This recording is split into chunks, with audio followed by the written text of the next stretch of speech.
مساء الخير أصدقائي، يا رب تكونون بخير. طبعا قبل كل شيء، قبل ما أبدي أحكي، شباب بنات اللي عنده ذرة شرف من الغيرة وعنده خوف على أعراض العالم يشارك هذا الفيديو ويساعد بنشر هذا الفيديو بمواقع التواصل الاجتماعي. طبعا اليوم عندنا موضوع انتشر من أول بارحة أو البارحة لحد اليوم، موضوع البنية نبأ الجبوري.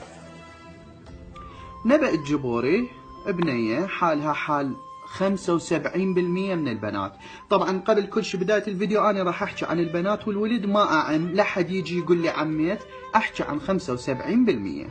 أوكي. نبأ الجبوري حالها حال، طبعا احكي شوية على السريع حتى لا أطول عليكم. حالها حال 75% من البنات اللي موجودات اللي تحب شخص.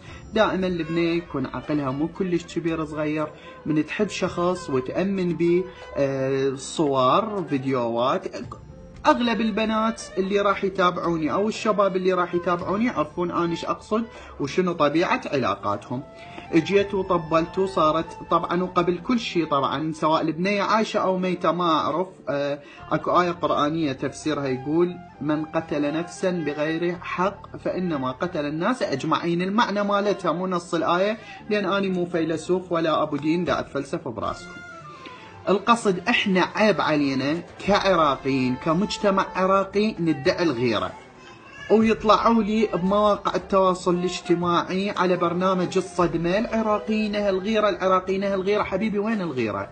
وين الغيرة بالموضوع؟ صار يومين 4000 بوست على البنية ومسوين صفحات باسم البنية، زين، وتنشرون فيديوهاتها وصورها. وين الغيرة؟ زين، الغيرة عند المصريين. أربع مرات بدلوا حكوماتهم، الفساد واصل لي راسهم، وهم بالإعلام أهل الأزهر وجامع الأزهر والمصر ومصر. ذولا هالغيرة، مو احنا هالغيرة ملتهي الناس تفضح الناس.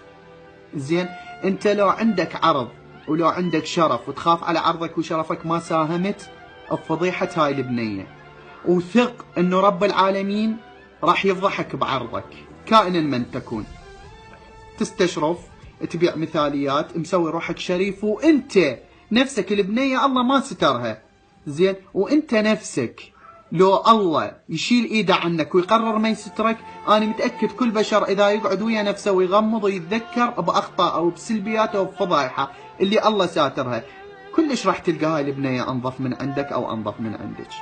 بس كلنا عندنا اسرار وعندنا فضايح الله ساترنا.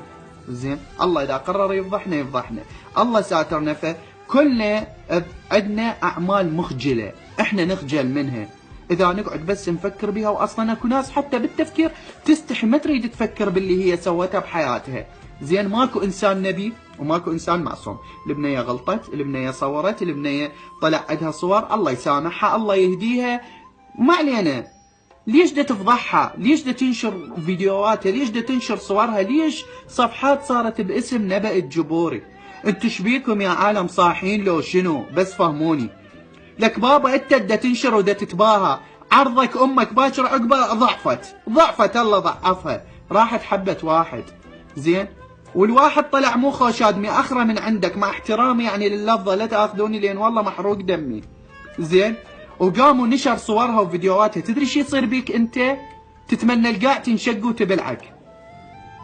زين، فكافي عاد، كافي تخلف يا غيره دا تحجون بيها انتو يا غيره. بس فهموني، شعب ميت على الفضايح. 75% من بنات العراق ومن شباب العراق عندهم سلبيات واخطاء، والبنات مسويات نفس الشيء او اكثر، بس الله سترهم ما فضحهم.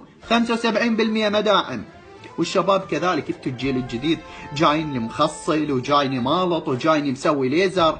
زين، انت والبنية خوات، ما انتقدك اني ولا لي علاقه بيك، بس اعرف 3/4 هاي السوالف من جوا راسكم والفضايح اللي تصير. كافي، عيب عليكم.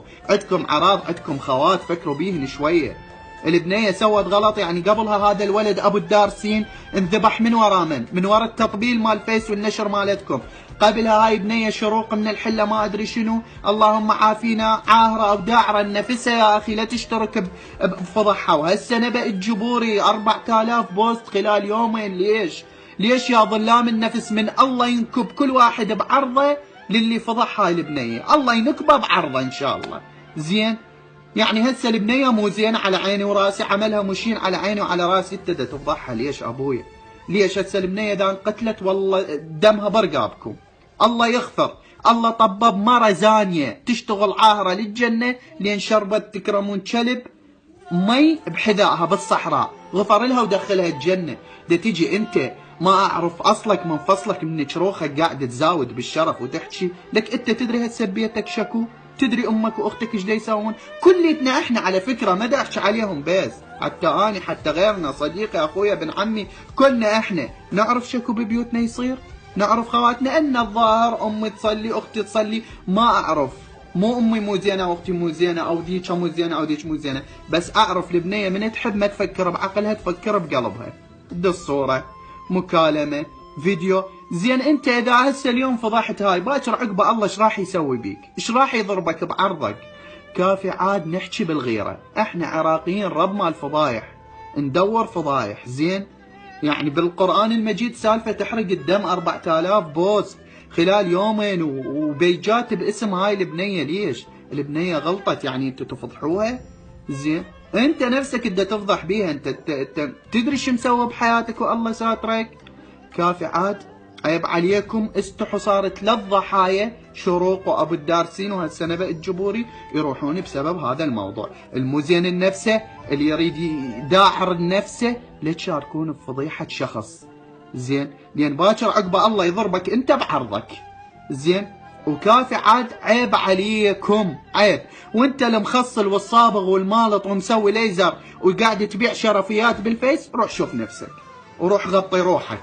ما اريد احكي اكثر، انا اشكركم، اطلت عليكم، بس راح انشر هذا الفيديو باسم فضيحة نبأ، دا اشوفكم ايش قد ناس راح تشوفه، لان كليتنا شعب نحب الفضايح، واحنا ما لنا علاقة لا بالغيرة ولا شيء، مجرد غيرة العراقي ها استرجل على امه وعلى اخته، وين رايحة للسوق ايش عندك؟ هاي صارت عنده غيرة وانت قاعد تفضح ببنات العالم على الفيس. آخر كلمة أقولها، الله ينكب كل بنية وكل شاب بعرضه وبشرفه وبصحته اللي شارك بفضيحة هاي البنية وشارك بالفضايح اللي قبلها، ويا ربي الله يستر على كل واحد نظيف وطيب وما يمس أعراض العالم بكلمة. وكلش أشكركم، كان وياكم أخوكم الفهداوي، ورجاء اللي عنده غيره ينشر هذا الفيديو بكل مواقع التواصل الاجتماعي. مع السلامة.